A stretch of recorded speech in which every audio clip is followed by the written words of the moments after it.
आज 4 दिसंबर है और ग्रुप डी की फर्स्ट शिफ्ट का पेपर कंप्लीट हो चुका है। ये जो स्क्रीन पर आपको क्वेश्चन दिखाई दे रहा है ये अलजेब्रा का पूछा गया क्वेश्चन है। आज की शिफ्ट के मुझे कुछ 10-12 क्वेश्चन मिले हैं, मैं सभी क्वेश्चनों को यहाँ सॉल्व करवाऊंगा 5 से 10 सेकंड के अंदर। अगर आपके किसी भी दोस्त ने आज पेपर दिया है तो आप मिलान जरूर करिएगा कि ये क्वेश्चन जेन्युइन है कि नहीं है। अगर आपका दोस्त ये कहता है बिल्कुल इसी टाइप के क्वेश्चन आए थे तो आप सभी का उपकार क्लासेज में तहे दिल से स्वागत है। आपको मैं इतना बता देता हूं कि मैथ का लेवल बिल्कुल जीरो आ रहा है। आप 25 में से 23, 24, 22 क्वेश्चन आराम से राइट कर सकते हो। तो चलिएगा हम बगैर टाइम खराब किए क्वेश्चन की शुरुआत करते हैं। और पहला क्वेश्चन किसका देखने को मिला है? अलजेब्रा का। एक क्वेश्चन देखने को मिला है ऊंचाई और दूरी का, जिसमें मीनार की ऊंचाई पूछी थी। एक क्वेश्चन किसका था आपके पास? है औसत का। कहने का मतलब यह है मोटा मोटी सभी चैप्टरों के क्वेश्चन पूछे जा रहे हैं, लेकिन परसेंटेज, लाभ हानि और अनुपात स्वानुपात इनसे रिलेटेड क्वेश्चन कुछ ज़्यादा पूछे जा रहे हैं। बाकी तो जैसे किसी शिफ्ट में अलजेब्रा का पूछ लिया तो किसी में ट्रिकोनोमेट्री का पूछ लिया, इस तरीके से कवर सारे ही चैप्टर किए जा रहे हैं। तो बगैर टाइम खराब किए हम क्वेश्चन नंबर फर्स्ट की शुरुआत करते हैं। क्वेश्चन क्या है आपके पास? है सर ए का मान इतना दे रखा है, बी का मान इतना दे रखा है, सी का मान इतना दे रखा है। अगर आपसे कभी भी A square, B square, C square minus A B minus B C minus C A का मान पूछता है तो आपको कुछ नहीं करना है, बस एक छोटा सा काम ये करना है। इस टाइप का कोई भी क्वेश्चन अगर आपकी एग्जाम में आता है तो आपको एक छोटा फॉर्मूला लगाना है, वो है आपके पास है 3D²। बस इतना सा फॉर्मूला है। अगर A square, B square, C square minus A B minus B C minus C A का मान पूछे तो इस फॉर्मूले से आपका काम चल जाएगा। डी क्या है आपके पास? है सर डी है आपके पास है दो संख्याओं का अंतर, इनका डिफरेंस। जैसे इनका डिफरेंस कितना है का है आपके पास? है 1 का। इनका भी कितने का आपके पास है? 1 का है। तो कुछ नहीं करना है, ये है आपके पास है 3 × अब 1 का वर्ग करोगे तो 1 ही आएगा। तो इस तरीके से आप ये कह सकते हो कि आपका जो करेक्ट आंसर आएगा वो कितना आएगा आपके पास? है सी ऑप्शन एकदम करेक्ट आंसर है। बेसिक तरीके के चक्कर में आपको बिल्कुल नहीं पढ़ना है, अपन को कोई गणितज्ञ नहीं बनना है। जहां चीजें रटने की है मैं तो ये कहूंगा उनका रट्टा मारो और एग्जाम निकालो और इस बेरोजगारी से छुटकारा पाओ। जैसे मुझे ये लगा कि आप सीधे अगर इस टाइप का कोई क्वेश्चन आता है तो 3D² लगा करके सीधे आप आंसर ला सकते हो। अगर मान लीजिए थोड़ा बहुत कम समझ में आया तो कोई दिक्कत नहीं, इस टाइप का मैंने एक और क्वेश्चन ले रखा है आपकी प्रैक्टिस के लिए। और क्वेश्चन क्या है आपके पास? सर क्वेश्चन ये है, पी का मान ये रहा, क्यू का मान ये रहा, आर का मान ये रहा। मान किसका पूछा है? P square plus Q square plus इसका ही वापस मान पूछा है। हमने फॉर्मूला क्या बना रखा है? सर कभी भी अगर ऐसा मान पूछता है तो हम एक छोटा सा काम करेंगे कि 3D² का हमसे मान पूछा है, 3 की जगह 3 और इनका भी डिफरेंस कितने का आपके पास है? 1 का है। तो 1 का आप जैसे ही वर्क करोगे तो आप ये कह सकते हो सर वापस आपके पास है करेक्ट आंसर कितना आएगा? 3 एकदम राइट आंसर। कहने का मतलब यह है कि इस टाइप का क्वेश्चन अगर आगे किसी भी शिफ्ट में देखने को मिला तो ये फॉर्मूले इनको छोड़ो, आप सीधे इसी से सोल्व करना। अगर अब आपको ये टाइप समझ में आ गया है तो एक और क्वेश्चन मैंने आपको प्रैक्टिस के लिए दे रखा है। और ये जो क्वेश्चन आपको दिखाई दे रहा है ये आपका होमवर्क है। आप कमेंट्स में जरूर आंसर दोगे कि इसका आंसर कितना आएगा क्वेश्चन नंबर 4 का। अब हम वापस से चलते हैं। एक और क्वेश्चन आपको इस तरीके का भी देखने को मिल सकता है, क्योंकि ये जो क्वेश्चन यहाँ पर है A cube B cube C cube minus 3abc का, मैं ये बता देता हूँ ये क्वेश्चन आज तो नहीं पूछा गया था, लेकिन ये पूछा गया था 2 से 3 दिन पहले जब शिफ्टें हुई थी। तो अलजेब्रा के क्वेश्चन पूछा गया था इससे रिलेटेड। अगर आपको इससे रिलेटेड कोई क्वेश्चन पूछा जाता है, क्या क्वेश्चन है? A cube B cube C cube minus 3abc, तो आपको करना क्या है? सर कुछ नहीं करना। अगर इस टाइप का कोई क्वेश्चन पूछा जाए तो आप एक नॉर्मल सा फॉर्मूला याद रखोगे। फॉर्मूला क्या है आपके पास? है 9BD²। क्या है आपके पास? है 9BD²। बस आपका आंसर आ जाएगा। अगर इस टाइप का कोई भी क्वेश्चन आपके एग्जाम में आता है, क्योंकि क्वेश्चन आ रहे हैं, अपने दोस्त से ट्राई करिएगा कि ऐसे क्वेश्चन आ रहे कि नहीं आ रहे। आज नहीं आया था, मैं आपको फिर बता रहा हूँ, ये क्वेश्चन 2 से 3 दिन पहले आया था, मैंने सॉल्व करवाया था। एक्यूरेट मुझे याद नहीं किस दिन आया था। क्वेश्चन क्या है? A cube B cube C cube minus 3abc। अगर इसका मान पूछे तो 9BD² का फॉर्मूला लगाओगे, 9 की जगह 9 रखोगे। बी का मतलब क्या है आपके पास? है 2 नंबर की संख्या, ए बी सी डी होता है, तो आप ये कह सकते हो 2 नंबर की संख्या क्या है आपके पास? है ये रही, इसका मान रखिए आप। और डी का मतलब अभी समझाया मैंने आपको थोड़ी देर पहले कि अंतर होता है ये, तो आप ये कह सकते हो देखो कितने का अंतर चल रहा है इन सब में? सर 3 का अंतर चल रहा है। तो 3 का अंतर चल रहा है तो 3 का आप वर्ग कर दीजिए, 3 का क्या कर दीजिए? वर्ग। तो ये कितना हो जाएगा सर? 81 इंटू हो जाएगा आपके पास है इतना, मल्टीप्लाई करिए, ये कितना हो जाएगा सर? 4, और ये हो जाएगा आपके पास है 32। काम चल गया क्या सर? बिल्कुल देखिएगा 32 सिर्फ इसी में है। कितना है? 324 है लास्ट में, तो 324 इसी में है। तो आप ये कह सकते हो सर हमारा इस तरीके से जो करेक्ट आंसर आएगा वो डी ऑप्शन में देखने को मिलेगा। अगर ये क्वेश्चन आपको समझ में आया है, एक बार फिर देखिएगा, A cube B cube C cube minus 3abc के लिए क्या है आपके पास है 9bd²। और अगर मान लीजिए क्वेश्चन आपका इस टाइप का आता है, इस टाइप का अगर कोई क्वेश्चन आता है तो 3d² से आप सीधे आंसर बता के और सिलेक्शन पाओगे, ठीक है ना।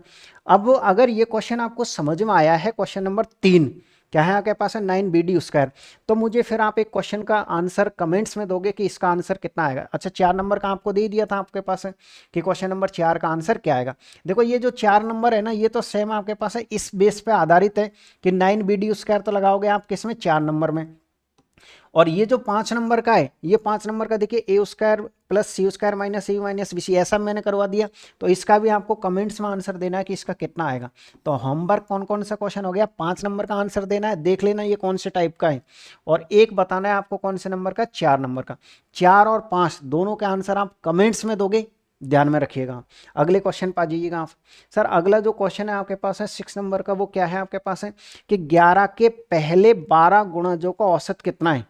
आज क्वेश्चन ये नहीं आया था, क्वेश्चन तो ऐसे आया था कि 7 के पहले 20 गुणांकों का औसत कितना है, लेकिन मैंने यहाँ संख्या चेंज कर रखी है कि 11 के पहले 12 गुणांकों का औसत कितना है। अगर कभी भी इस टाइप का क्वेश्चन आता है, यानी आपको ऐसा लगता है कि संख्या क्रमागत है, संख्या क्या है आपके पास है क्रमागत है, तो औसत कैसे निकाला जाता है। तो सर औसत निकालने का एक बेस्ट तरीका है आपके पास है, औसत हम निकालते हैं प्रथम संख्या, ये क्या है आपके पास है प्रथम संख्या, और प्लस आपके पास है अंतिम संख्या, और भाग किसका देते हैं हम, सर हम भाग देते हैं 2 का। ये फॉर्मूला कब लगता है, जब सर संख्याएं क्रमागत होती है तब लगता है, और जितनी भी संख्याएं होती है सब क्रमागत होती है अभाज्य को छोड़ के। देखो प्राकृत संख्या ले लो, पूर्ण संख्या ले लो, सम संख्या ले लो, विषम संख्या ले लो, या फिर जैसे किसी का मल्टीपल ले लो, कोई श्रेणी ले लो, ज़्यादातर सब क्रमागत में ही आती है। तो इसका मतलब सर औसत पूछा जाए तो फर्स्ट प्लस लास्ट बट्टे 2 करना है। जैसे इस क्वेश्चन में क्या कहा था, 11 के पहले 12 गुणांकों का औसत क्या है। क्वेश्चन कहना क्या चाहता है, क्वेश्चन ये कहना चाहता है कि ये आपके पास है 11 है, फिर हो गया आपके पास हम 22, फिर कितना हो गया 33। तो इस तरीके से 11 का पहाड़ा कितनी बार बोलना है आपको, 12 बार बोलना है। 11 की टेबल कितनी बार बोलनी है आपको, 12 बार बोलनी है, ठीक है ना। इसका मतलब यही होता है, 12 गुणांकों का मतलब यह है कि 11 की टेबल कितनी बार बोलनी है, 12 बार तक बोलनी है। तो ये आपके पास पहला गुणांक, ये दूसरा, ये तीसरा, इस तरीके से। तो ये तो हो गया फर्स्ट गुणांक, और ये हो जाएगा आपके पास है लास्ट गुणांक। तो आप ये कह सकते हो अगर आपको एवरेज निकालना है तो फर्स्ट प्लस लास्ट, लास्ट कितना हो जाएगा आपके पास है 132, और बट्टे में कितना आएगा आपके पास है सर 2 आ जाएगा हमारे पास, आप इसको ऐड कर दीजिए तो ये कितना हो जाएगा आपके पास है 143, इसका आधा कर दीजिए तो ये हो जाएगा सर 7, 1 और 0.2, यानी वो सॉरी 0.5, यानी आप ये कह सकते हो सर 71.5, जो कि किस ऑप्शन में, जो कि आपको इस ऑप्शन में देखने को मिलेगा। अगर क्वेश्चन कुछ भी हो, जैसे ये होता कि 3 के प्रथम 5 गुणा जो का औसत कितना होगा, मान लो क्वेश्चन आपके पास ऐसे होता कि 3 के प्रथम 5 गुणजों का आपसे क्या पूछता, एवरेज, कि एवरेज कितना होगा। तो आप कैसे सरल करते क्वेश्चन को, सर कुछ नहीं करते हम फर्स्ट और प्लस लास्ट और बट्टे में कितना करते 2, तो इस तरीके से आंसर कितना आता 18, यानी आंसर आ जाता है आपके पास है 9, आंसर कितना आ जाता 9। ऐसे क्वेश्चनों को आपको सरल करना है। अगले क्वेश्चन पे फिर आ जाइएगा आप। ये रहा क्वेश्चन नंबर 7, रेलगाड़ी से रिलेटेड क्वेश्चन पूछा जा रहा है, ध्यान में रखिए हर शिफ्ट में पूछा जा रहा है। क्वेश्चन क्या है, यदि 1352 मीटर लंबी एक रेलगाड़ी किसी खंबे को 169 सेकंड में पार करती है, तो रेलगाड़ी द्वारा 256 मीटर लंबे प्लेटफॉर्म को पार करने में लिया गया समय बताइएगा। कैसे करना है क्वेश्चन को सरल देखिएगा। सर क्वेश्चन ने हमसे ये कह रखा है, क्या कह रखा है क्वेश्चन ने, कि सर 1352 मीटर लंबी एक रेलगाड़ी, यानी कि 1352 मीटर लंबी एक रेलगाड़ी है, और ये रेलगाड़ी एक व्यक्ति को पार करती है ना, तो जब आप तो इसको 169 सेकंड लगते हैं, 169 सेकंड लगते हैं। तो एक बात हमेशा ध्यान रखना, अगर रेलगाड़ी किसी पक्षी को, किसी खंबे को, किसी व्यक्ति को, एक नाम मात्र सी चीज़ को पार करती है, तो रेलगाड़ी की लंबाई खुद की ली जाती है, बाकी की जो लंबाई होती है ना वो 0 मानी जाती है। तो इसने किसको पार किया, खंबे को, तो खंबे का पार करने का मतलब है खुद अपने आप को पार किया। तो अपने आप को पार करने में कितना समय लग रहा है, सर हमको इसको इतना समय लग रहा है, ठीक है। अब क्या करेगी ये रेलगाड़ी, अब ये जो रेलगाड़ी है ना इस प्लेटफॉर्म को पार करेगी, तो रेलगाड़ी की लंबाई और प्लेटफॉर्म की लंबाई जुड़ेगी समान।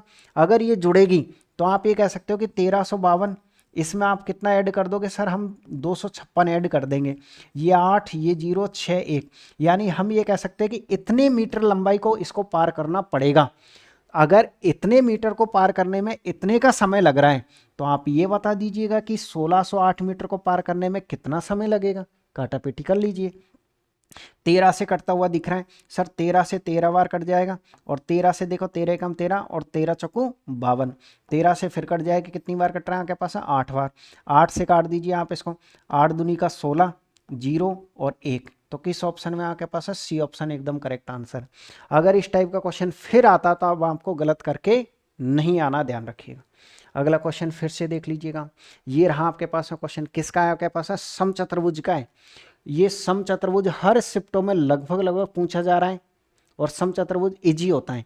क्या है आपके पास है, किसी समचतुर्भुज के प्रत्येक भुजा की लंबाई 25 मीटर है, एक विकर्ण की लंबाई 14 मीटर है, तो समचतुर्भुज का एरिया कितना है। सबसे पहला आप ये देखो समचतुर्भुज होता क्या है सर, ये हमारे पास एक समचतुर्भुज है। समचतुर्भुज किसे कहता है, जिसकी प्रत्येक भुजा तो बराबर होती है, ठीक है ना, और लेकिन इसमें प्रत्येक कोण 90 डिग्री नहीं होता। प्रत्येक भुजा का बराबर का मतलब ये है कि सर अगर ये भुजा ए है तो ये भुजा ए है, तो ये भुजा ए है, तो ये इस तरीके से ये समचतुर्भुज कहलाता है। और समचतुर्भुज में हम विकर्ण भी खींचते हैं, ये इसका फर्स्ट विकर्ण है, ये इसका दूसरा विकर्ण है। अगर हमको इसका क्या है, ये आपके पास है सर, ये हमारे पास है समचतुर्भुज है। कौन सा चतुर्भुज है आपके पास है सर, हमारे पास है समचतुर्भुज है ये।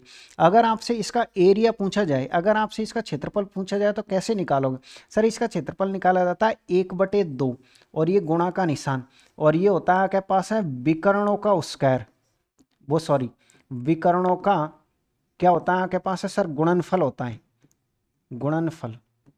एक बार मेरे साथ याद करो, बिल्कुल आपको याद रह जाएगा, इजी सा है। समचतुर्भुज का फॉर्मूला क्या होता है क्षेत्रफल निकालने का, 1/2 विकर्णों का गुणनफल। अब क्वेश्चन ने क्या दे रखा है, किसी समचतुर्भुज के प्रत्येक भुजा की लंबाई 25 मीटर है, यानी कि हम ये कह सकते हैं कि प्रत्येक भुजा कितनी है इसकी, सर इसकी प्रत्येक भुजा 25 मीटर है। मैंने कहा ठीक है रहने दीजिए। इसके एक विकर्ण की लंबाई कितनी आपके पास है, 14 मीटर है, यानी कोई सा भी एक विकर्ण मान लीजिएगा कि यहाँ से लेकर के यहाँ तक 14 है।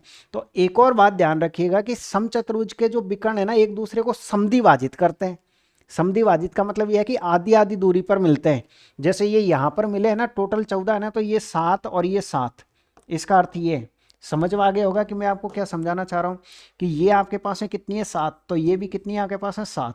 जैसे ये 8, ये पूरी 16, तो 8 8 है, मतलब ये जहाँ बीच में मिलती है वहाँ इसके 2 टुकड़े हो जाते हैं लाइन के, ये होता है समद्विभाजित करना। अब आपके पास है इसका मान पता नहीं है, अगर आपके पास इसका मान पता नहीं है तो आप इसका मान निकाल सकते हो पाइथागोरस ट्रिपलेट से, अगर आप इसका मान निकालोगे, क्योंकि ये जहां पर ये कटते हैं ना वहां पर समकोण त्रिभुज भी बनता है। ये डायग्राम मुझसे सही नहीं बना है, इस बात को ध्यान रखिएगा कि जहां पर ये कटते हैं ना तो वहां पर कितने डिग्री का कोण बनता है, 90 डिग्री का, यानी कि जहां पर समद्विभाजित करते हैं वहां समकोण त्रिभुज माना जाता है। तो फिर इसमें पाइथागोरस ट्रिपलेट लगेगी। अगर इसमें पाइथागोरस ट्रिपलेट लगती है, अगर इसमें पाइथागोरस ट्रिपलेट लगेगी, तो आप ये बताइए, अगर ये 7 है, ये 25 है, तो ये क्या 24 नहीं आएगी भाई, ये तो सबसे लंबी भुजा, तो ये तो कर्ण ही है, इसका कर्ण है आपके पास है। ये आधार है, तो ये क्या हो जाएगा आपके पास है सर, ये हमारे पास है लंब हो जाएगा। क्यों, क्योंकि ये समद्विभाजित करती है, और समद्विभाजित करती है वहां पर 90 डिग्री का कोण बनता है।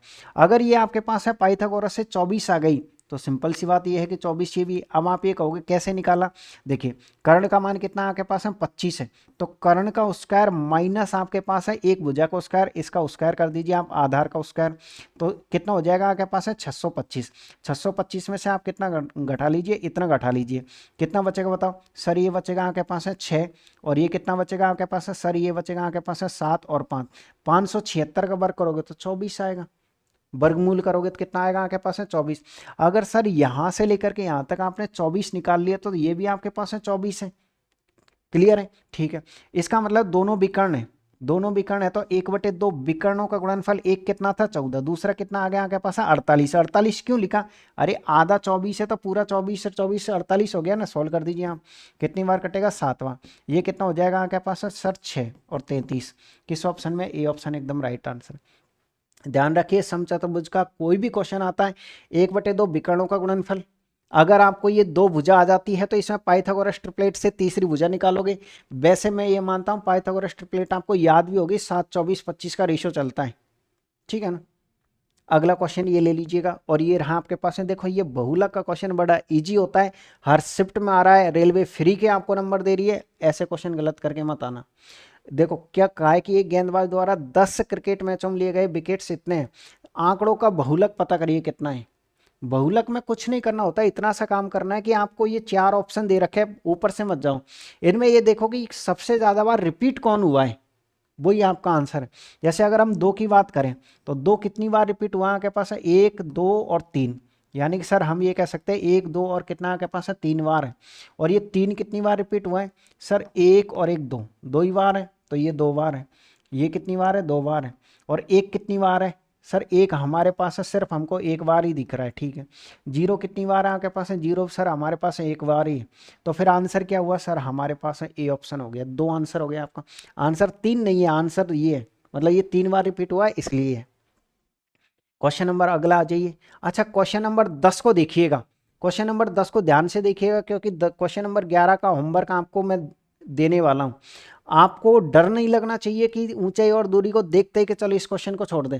आज मैं इतनी शानदार तरीका आपको ट्रिक्स बताऊंगा कि आप वास्तव में ये कहोगे कि सर ऊंचाई दूरी कितनी सिंपल होती है। मैं आपसे कहूँगा ऊंचाई दूरी को आप पूरा मत पढ़िएगा, केवल इतना सा पढ़ लीजिए। जैसे इसने ये कह रखा है एक मीनार भूमि पर खड़ी है, यानी कि एक ये मीनार है आपके पास है, ये भूमि पर खड़ी है, तो ये कन्फर्म है कि यहाँ पर ये झुकेगी जरूर, यहाँ पर ये जरूर झुकती है। तो अब ये कहेगा कि ये मीनार से यहाँ की एक दूरी दी हुई मिलेगी या फिर ये दूरी आपको दी हुई मिलेगी, और आपसे ये कहेगा कि ये जो वाला थीटा है। अब आप ये कहोगे सर थीटा आपने कैसे यहीं कैसे बना लिया, यहाँ मैंने इसलिए बना दिया क्योंकि ये समकोण त्रिभुज है, समकोण त्रिभुज है तो यहाँ तो 90 ने फिक्स कर रखा है कि मैं ही बनूंगा यहाँ पर और बाकी कोई नहीं बनेगा, ठीक है। तो यहाँ पर क्या क्या बन सकते हैं सर, अगर हम बात करें इसकी, देखिए मैं थोड़ा सा इसका कॉन्सेप्ट समझा देता हूँ आपको। अगर हम बात करें इसकी किसकी, जैसे मान लो सर एक तो इस तरीके से मीनार आएगी आपके पास है, देखो यहाँ देख लीजिएगा, थोड़ा सा हम ले लेते हैं, ये लीजिए सर, ये हमारे पास में क्या है, ये है हमारे पास में, ठीक है। ये एक हमारे पास में एक मीनार है, एक तरबूज है। देखो थोड़ा सा हम इसको सही बना लेते हैं, क्लियर है भाई। तो आपसे क्वेश्चन पूछ क्या रहा है, आपसे क्वेश्चन ये पूछेगा सर ये जो मीनार है ना, इस मीनार की या तो आप ऊंचाई बताइए, या फिर ये पूछेगा कि ये जो मीनार है ना वो इस बिंदु से कितनी दूर है, ये पूछेगा। तो ये कोण तो आपके पास है परमानेंटली फिक्स होने वाला है, यहाँ तो 90 है। तो फिर यहाँ पर थीटा बनता कितना है, सर यहाँ पर जो थीटा बनता है ना आपके पास है, वो या तो बनेगा आपके पास है कितना 30 डिग्री, या बनेगा आपके पास है 45 डिग्री, और यह बनेगा आपके पास है सर 60 डिग्री। इनके अलावा कोई थीटा नहीं बनने वाला, यही बनेंगे। तो आपको क्या करना है, एक फिक्स रट्टा मारना है, कौन सा, कि सर 30 डिग्री का लंब कितना होता है, आधार कितना होता है और कर्ण कितना होता है। कर्ण की तो आवश्यकता पड़ती नहीं है, फिर भी मैं आपको समझा देता हूं। यानी कि आपको इनकी यूनिट रट्टा मारनी है, इनकी यूनिट को आपको रटना है, क्योंकि अगर आपने इतना सा काम कर लिया तो आप यकीन मानिए कोई भी क्वेश्चन गलत नहीं करोगे। 30 डिग्री की यूनिट क्या होती है सर, 30 डिग्री की यूनिट होती है आपके पास है कितना 132, कितनी होती है सर, 30 डिग्री की यूनिट होती है अनुपात के फॉर्मेट में 132। क्या आप 132 याद कर लोगे और यहाँ अंडर रूट लगा देना, यानी सर 30 डिग्री का जो लंब होता है ना उसकी यूनिट 1 होती है, परमानेंटली फिक्स है, कहाँ से आया मत पूछो, आपको रटना है कि 30 डिग्री की लंबाई की यूनिट कितनी होती है 1, आधार की कितनी होती है अंडर रूट 3, इसकी कितनी होती है 2। कैसे याद रखोगे, 132 से, फटाफट लिख लो, कितना आपके पास है 132, फिर कितना आपके पास है 112, फिर कितना आपके पास है 312, सबकी यूनिट लिखा दी मैंने आपको बस। तो सर इसकी यूनिट कितनी आपके पास है 1:1, ये आपके पास है, ये 2 है लेकिन ये अंडर रूट में जाएगा। इसकी कितनी है आपके पास है 312, सर ये अंडर रूट में जाएगा 1 और ये 2। बस आपको ने अगर ये काम कर लिया तो दुनिया का कोई क्वेश्चन आप गलत नहीं करोगे। 1 से 2 बार आप इन यूनिटों को रट्टा मार लो। मैंने कैसे याद रखा है, 132, 112, 300, 132, 112, 312, 132, 112, 312। अब आप ये कहोगे सर ये कहाँ काम आती है, आपने अगर मेरी कल की क्लास ली है तो मैंने एक फॉर्मूला लिखाया था। फॉर्मूला क्या लिखाया था कि सर आप क्या करोगे, सबसे पहले यहाँ लिखोगे दी गई राशि। भाई दी गई राशि लिखोगे कि नहीं लिखोगे, बिल्कुल इस फॉर्मूले को भी ध्यान रखना। सर हम ऊपर लिखते हैं दी गई राशि, और जो ऊपर लिखते हैं ना सर वही नीचे आता है, और नीचे क्या आएगा आपके पास सर उसी राशि का उसी का यूनिट में मान, यूनिट में क्या आएगा आपके पास है मान, और गुणा किससे करोगे आप? सर हम गुणा करेंगे किसका से? जिसका मान निकालना उससे। इस बात को ध्यान रखिएगा। और यहाँ भी क्या आती है सर? इस यहाँ पर भी आपके पास है यूनिट आती है, यहाँ पर भी क्या आती है आपके पास है यूनिट आती है। ये फॉर्मूला अगर आप समझ गए तो 70% मैथ आपकी क्लियर हो जाएगी। मैंने कल की क्लास में स्पेशल इस पर जोर दिया है कि इसको जरूर से जरूर याद कर लेना। फॉर्मूला क्या है आपके पास है सर? ऊपर हम लिखते हैं जो भी राशि दी गई होती है सर, उसी राशि को हम नीचे लिखते हैं, लेकिन नीचे लिखते हैं यूनिट के फॉर्मेट में। और यूनिट सिर्फ दो ही बनती है, एक परसेंटेज की बनती है और एक अनुपात की बनती है, इसके अलावा कोई यूनिट होती ही नहीं है। अब आप ये कहोगे सर एक काम करो कि इस क्वेश्चन को आप समझाओ इस फॉर्मूले से। तो देखिए क्वेश्चन क्या था आपके पास। सर क्वेश्चन हमारे पास है था कि एक मीनार भूमि पर खड़ी है, ठीक है। हम वापस से एक डायग्राम बना लेते हैं। सर ये हमारे पास है एक मीनार है, वो सॉरी यार, ये सर हमारे पास है एक मीनार है। कहाँ पर खड़ी है सर? ये भूमि पर खड़ी है। और मीनार के आधार से 30 मीटर की दूरी पर है। मतलब सर ये जो दूरी है ना आपके पास है वो 30 मीटर है। कितनी है? 30 मीटर है, ठीक है। मीनार के शिखर का ऊर्ध्वाधर कोण, ये जो कोण आपको दे रखा है ना, ये कितना आपके पास है सर? ये हमारे पास है 30 डिग्री है, ठीक है। मीनार की ऊंचाई, यानी सर इस ऊंचाई का आपसे मान पूछा है, ठीक है ना। तो आपको क्या करना है? देखो दिख गया आपको क्या क्या है सर? बिल्कुल दिख गया कि ये कितना है आपके पास है सर? ये हमारे पास है 30 मीटर है। देखो एक बार फिर से देख लेते हैं, क्या 30 मीटर है? बिल्कुल। और कोण भी कितना आपके पास है? 30 डिग्री का है। और सर यहाँ पर जो थीटा बन रहा है ना, वो कितना बन रहा है आपके पास है? 30 डिग्री का बन रहा है। क्या क्लियर है आपके पास है? तो मैंने क्या कहा कि दी गई राशि लिखो। ये राशि नहीं दे रखी है क्या आपको? आधार दे रखा है ना, तो आधार दे रखा है, कितना दे रखा है? 30 दे रखा है। अब इस आधार को आप यूनिट में बोलो तो 30 डिग्री के लिए आधार कितना होता है? रट्टा किसका मारा था सर? 30 डिग्री के लिए आधार √3 होता है। तो ये फिक्स होता है परमानेंटली। तो सर √3 और गुणा किससे करेंगे? जिसका हमको मान निकालना है उससे गुणा करेंगे हम। तो मान किसका निकालना है सर? मान निकालना है ऊंचाई का। ऊंचाई को हम लंबाई भी कहते हैं सर। एक यूनिट का मान निकालना, 1 से गुणा करो, आंसर आ गया आपका। आपको क्या करना है? हमेशा ध्यान रखिए, अंडर अगर हर में आ जाता है तो उसको हटाना अनिवार्य है।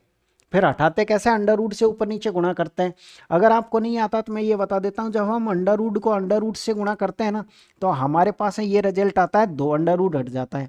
और जब जैसे मान लो 2 है और 2 को अगर आप अंडर 2 से भाग दोगे ना, तो इसका भाग इसमें कितनी बार जाएगा? अंडर 2 बार जाएगा। ध्यान रखना बातों।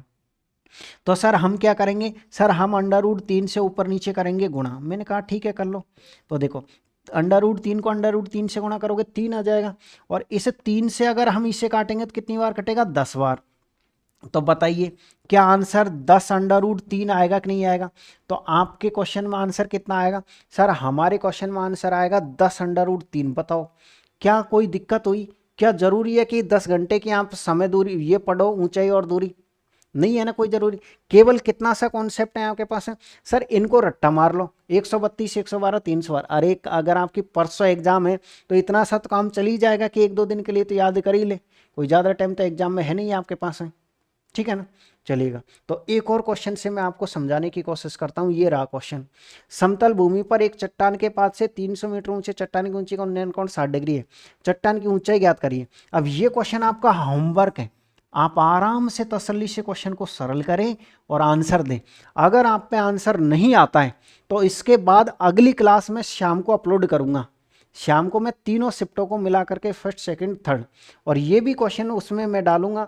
तो मैं इस क्वेश्चन को सॉल्व करवाऊंगा अगर आप पे आंसर नहीं आता है तो। वैसे आप इसका आंसर कमेंट्स में दोगे। आराम से तसल्ली से सेम क्वेश्चन है, कोशिश करना कि आप आंसर दे पाए। तो आ जाइएगा। आज का ये एक लास्ट क्वेश्चन और बचा है, क्योंकि इतने ही क्वेश्चन मिले थे।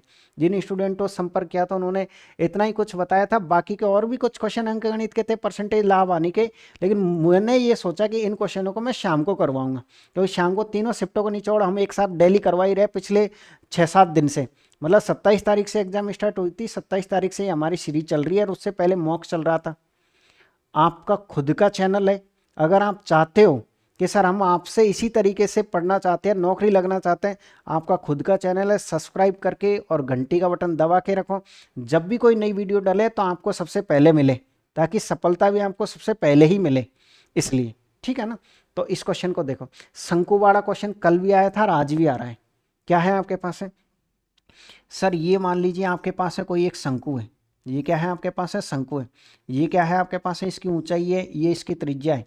ये क्या है, इसकी त्रिज्या लंबाई है एल, इसका नाम क्या है, ऊंचाई है, और ये क्या है, त्रिज्या है। आपसे क्या पूछता है सर, एक तो आपको शंकु के बारे में, ये क्या है आपके पास है सर, ये हमारे पास है शंकु है। क्या चीज़ पता होना चाहिए सर, हमको ये पता होना चाहिए कि इसका शंकु का एरिया क्या होता है। पहला पॉइंट तो आपको ये पता होना चाहिए कि इसका पृष्ठीय क्षेत्र, जिसको हम वक्र पृष्ठ बोलते हैं, वक्र पृष्ठीय, वक्र पृष्ठीय का मतलब समझते हो क्या, ये पूरा नहीं मिला हुआ है भाई, ठीक, अरे यार, वक्र पृष्ठ का मतलब समझते हो, वक्र पृष्ठीय क्षेत्रफल। सर वक्र पृष्ठ का मतलब है, जैसे ये पेन है ना, तो ये जो वक्र दिखाई दे रहा है ना, ये वक्र कहलाता है, जैसे इसमें ये ऊपर का वक्र कहलाएगा। तो वक्र पृष्ठ का क्षेत्रफल क्या होता है आपके पास, पाई आर और एल। क्लियर है, ये एल लिखा हुआ है, ध्यान रखिए, कैपिटल स्मॉल एल है। और अगर आपसे इसका आयतन पूछा जाए, आप रट्टा मान लो, जो चीज़ समझाता हूँ उनको, sir 1/3 pi R square H.